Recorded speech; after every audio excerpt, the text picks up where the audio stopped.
آپ دیکھ رہے ہیں واسودیو شارٹس۔ جی، انٹرنیٹ پر آج کل ایک سٹوری بڑی وائرل ہوئی ہے ارسلان نصیر نامی 13 سالہ بچے کی۔ اس میں سٹوری جو بریک کی ہے وہ لاہور بیسڈ جرنلسٹ ہیں، انہوں نے کی ہے، جس کے متعلق وہ بتاتے ہیں کہ ارسلان نصیر یہ 13-14 سال کا بچہ ہے، جس کی 5 بہنیں تھیں۔ اب گھر میں وہ شرارت وغیرہ کرتا تھا تو بہنیں جو ہیں وہ اس کو پولیس اسٹیشن لے گئی کہ اس کو آپ ذرا تھوڑا ٹائٹ وائٹ ذرا کر دیں تاکہ یہ گھر میں ٹھیک سے رہے۔ لیکن پولیس نے ہوشیاری یہ کی کہ اس بچے کو جب پولیس اسٹیشن لایا گیا تو اسے 9 مئی کے واقعے میں نامزد کر دیا، یعنی عسکری ٹاور میں جو آگ لگی تھی اس حوالے سے بتایا کہ اس بچے نے جو ہے وہ اس میں ملوث ہے، اور اس کے بعد 50 دن تقریباً اس بچے کو رکھا انہوں نے، پولیس نے اپنی تحویل میں۔ پھر جب 50 دن کے بعد اس کی عدالت سے ضمانت ہوئی، ضمانت کرنے کے بعد جب بچہ گھر گیا تو پولیس دوبارہ اسے پکڑنے کے لیے پہنچ گئی، جہاں پر پھر اس کے والد صاحب کی جو وہاں پر موت واقع ہو گئی کیونکہ وہ ہارٹ پیشنٹ تھے۔ دوبارہ پولیس آئی، گھر میں توڑ پھوڑ کی اور بچے کو دوبارہ پکڑنے کی کوشش کی۔ اس دوران بچے کا جو والد ہے وہ انتقال کر گیا۔ مزید آپ یہ ان کے وکیل ہیں جنہوں نے اس بچے ارسلان نصیر کا کیس لڑا تھا، آپ یہ خود سنیے وہ کیا کہہ رہے ہیں۔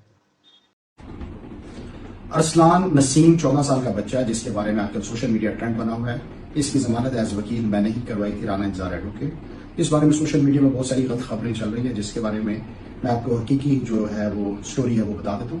یہ بہنیں جو ہیں، اس کی 5 بہنیں ہیں، وہ اس کو تھانہ غالب مارکیٹ لے کے گئی کہ یہ گھر تنگ کرتا ہے تو اس کو ذرا تھوڑا ڈرا دھمکا دیں، تو پولیس نے الٹا پکڑ کے اسے جو ہے 9 مئی کے واقعات میں ڈال دیا اپنی صرف ایفیشنسی شو کرنے کے لیے۔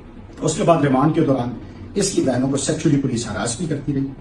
اس کے بعد اس کی ضمانت ہوگی 1 مہینہ 20 دن کے بعد اینٹی ٹیررسٹ کورٹ سے 9 اگست کو۔ تو 9 اگست کی رات کو پولیس نے اس کے گھر پھر ریڈ کیا۔ اس کی والدہ اور والد ان کے پاؤں پڑتے رہے کہ ہمارے بیٹے کی ضمانت ہو گئی ہے تو ہمیں تنگ نہ کریں، بہت غریب لوگ ہیں، 1 مرلے کا ان کا گھر ہے۔ اس کے بعد اگلے دن پھر 10 اگست کو رات 2 بجے انہوں نے گھر ریڈ کیا، اس کی بہنوں کو تنگ کرتی رہی پولیس۔ اس کے بعد 4 بجے پھر ریڈ کیا، یہ تیسرا ریڈ تھا، اور 4 پولیس کی جو وہیکلز گئی ہیں اور ان کے گھر کا تہس نہس مچا دیا، اور اس کی والدہ انہیں کہتی رہی پولیس کو بھی کہ یہ ہارٹ پیشنٹ ہے تو یہ مر جائے گا۔ اس کے بعد اس کا والد جو ہے ارسلان کا، وہ ہارٹ پیشنٹ تھا، اس کی ڈیتھ ہو گئی ہاسپٹل جا کر۔ اس کے بعد اگلے دن جنازہ تھا، جنازے کے دوران بھی پولیس وہاں پر آئی اور ارسلان اور اس کی بہنیں جو ہیں وہ جنازے میں بھی شرکت نہ کر سکیں۔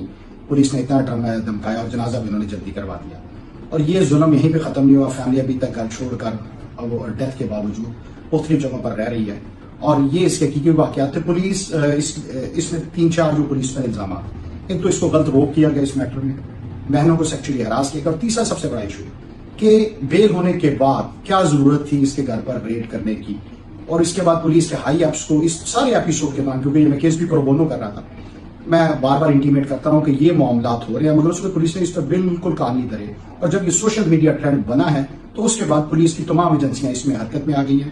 یہ بہت ہائی ہینڈڈنیس ہے پولیس کے بیہاف پہ، یہ تو ایسے ہی محسوس ہو رہا تھا کہ جیسے اسرائیلی پولیس فلسطینیوں پہ ظلم کر رہی ہے۔